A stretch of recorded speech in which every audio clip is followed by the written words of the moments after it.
what I'm people saying. hitting you up. It's reminding me of this. I want to say it was. I don't care. Let's say it was Gigi Hadid. Okay. It was one of the models. Yeah. She wrote this Instagram post about like leaving her apartment. Oh my God, I remember this. And it was remember this. Please, just like let me live my life. Like this is so hard for us models. Like you don't know the toll this takes on our lives. For like, you to take pictures of us. For you to take pictures of me. Like I'm just trying to live my life. And it was just like she's like, I'm being harassed every day. It was just a picture of her leaving her apartment. Yeah. Getting photographed. And then all the other celebs were commenting like oh yes, my God. like thank you for saying this. You're so brave. Then why did you become a celebrity? Okay? This is why regular people don't want to be celebrities. Do you understand like why people don't want to be a celebrity? Because they don't want that. That was exactly my okay, it's so harrowing for you. Why don't you take your $12 million and stop, go to bumfuck wherever you want and just live your life or if you want to keep making money and you want to keep posting on Instagram and you want to keep blah blah blah blah, deal with it. Sorry, deal with people taking pictures of you. That's just the name of the fucking game. I'm sorry, I don't have any sympathy for you. The name of the game is Pictionary. It's Pictionary, and you gotta play it. I've never played. Have I played Pictionary? Maybe. It's pretty fun. Is it like charades, but you draw? Yeah. Fuck that. I like Taboo. Taboo stresses me out. I like Scattergories. It's so stressful. Scattergories, yeah. I like Settlers of Catan. That's fun. There was something else I wanted to say about the DM girl, and now I can't remember. That's fine. So, I'm sure I have something else for you. Do you have anything? This wasn't really a point of anything. I just wrote down France/French people to see if we had anything. You know, we always got something on always French got something. people. We were just talking about. You just went to. Where'd you go? Canard. Yeah, I was actually. I wrote that on my list. I was going to talk about it because we always talk about terrible food. We should talk. And you know what? We are in a city of such good food, and I feel like you and I, people don't know this, that like we actually are foodies, and like I have a food background. Yeah, and like I love good food, and I eat out every day. So we should talk about the good food. So that we should be talking about restaurants and be given some shout outs. Yeah, maybe we should do that on our Instagram. Yeah, break it up with like a few like recs. Like, and people are like, "What's going on here? Is going... Like, this is actually good food." They wouldn't. Psych. They wouldn't know. They wouldn't get it. So I went to this place called Canard in Canard in Portland, and it was delicious. So we went there and we got everything on the happy hour menu. Glad you found a place for that D. What did I say? Delicious. Delicious. It was D. That was spiteful. Delicious, and we got everything on the menu. You didn't like that. You don't like that drink. It's pretty good. It's just not what I was expecting. Let me try. Sorry, I just cracked open a key lime LaCroix, and it was like, ugh. It was, yeah, kind of like cotton candy. Yeah, there's like there's an element to it. Yeah, I didn't like it. I don't know. I didn't like it. You know what it is? It tastes like key lime pie yogurt. Have you ever had key lime pie yogurt? Yes. Yoplait? Okay. So anyway, I went to this lovely restaurant and we ordered everything off the happy hour menu, and also another thing which I'll talk about. The stack.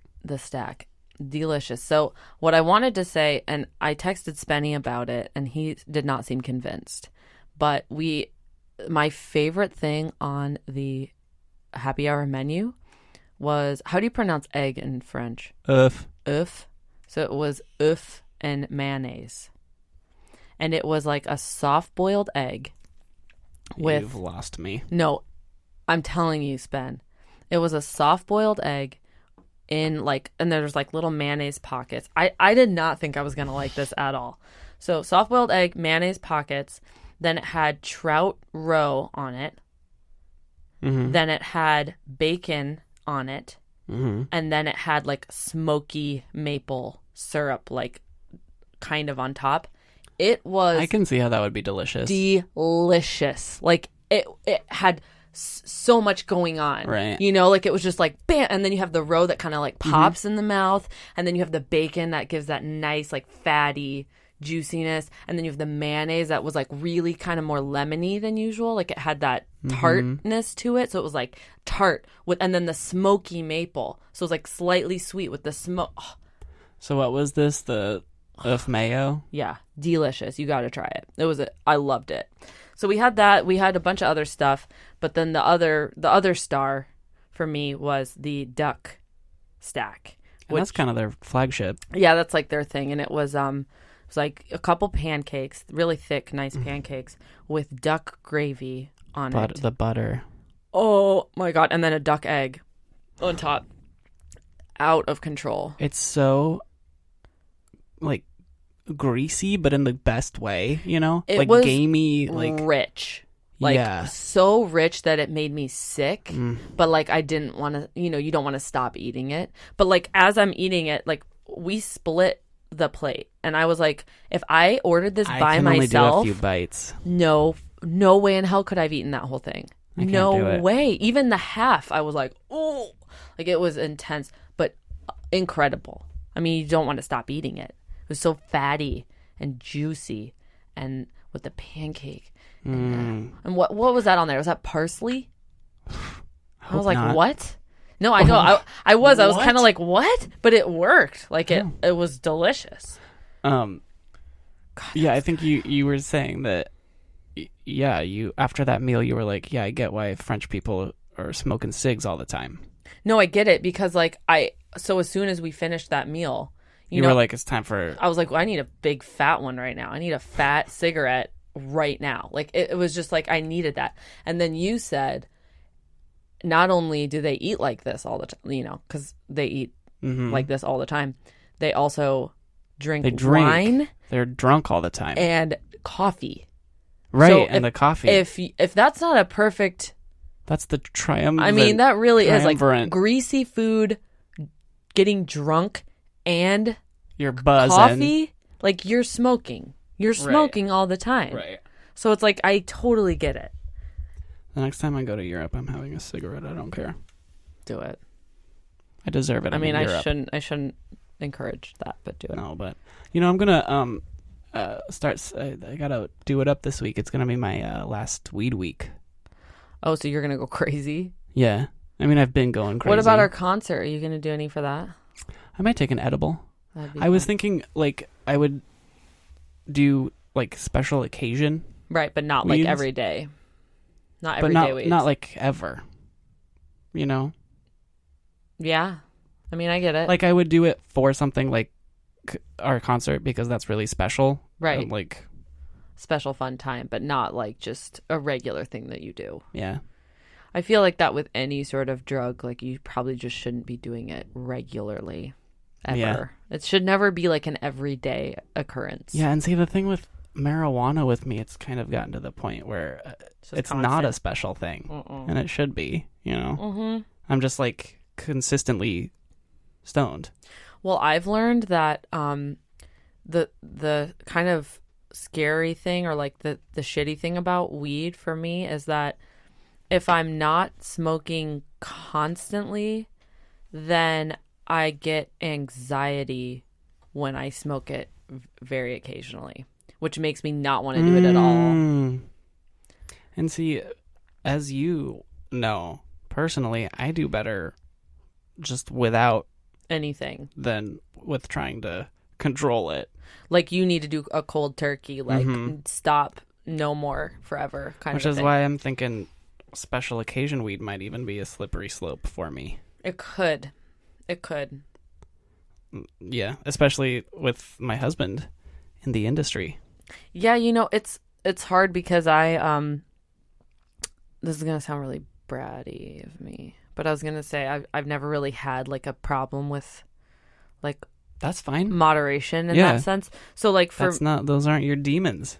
It's not my demon. So like I'm always the one encouraging people like, hey, it's a special occasion, because for me it's very easy to do that.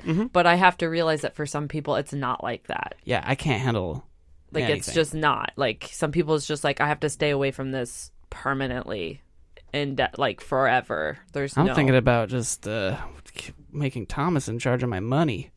That's smart. I cannot control myself.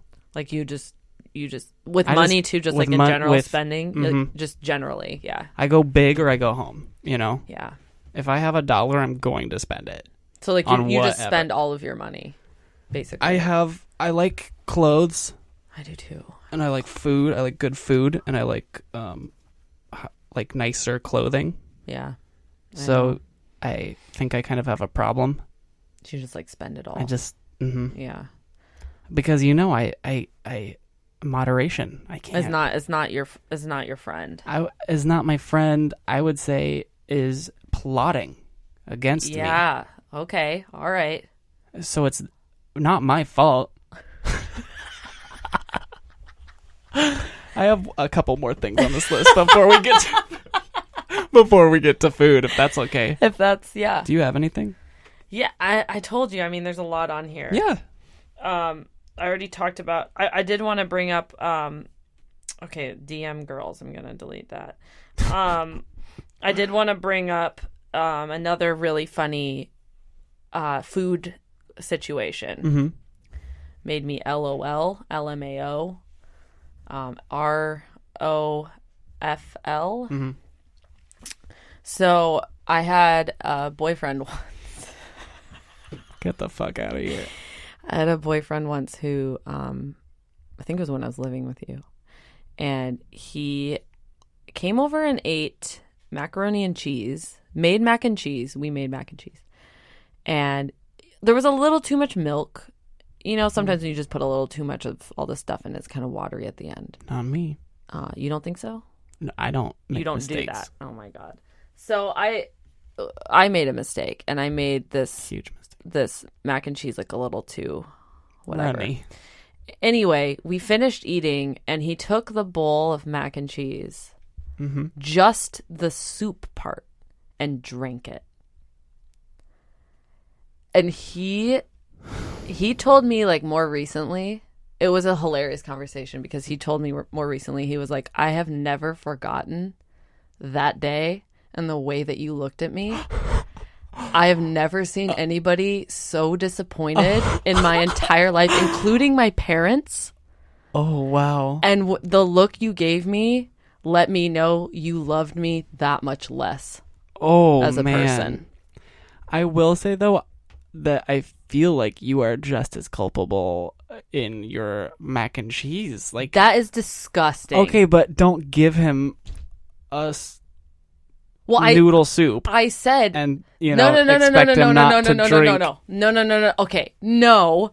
First of all, second of all, we had like just the pot of it. Mm-hmm. So we're eating, and I'm like, oh, this is a little bit runny. Sorry. So I'm just eating the noodles, and he's eating the noodles, and then I'm thinking the rest of this is trash because it's just soup.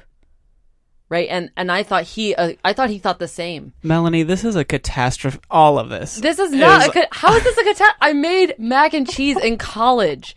I was a poor college student who made mac and cheese. Melanie, we went to college together. You weren't a poor college student.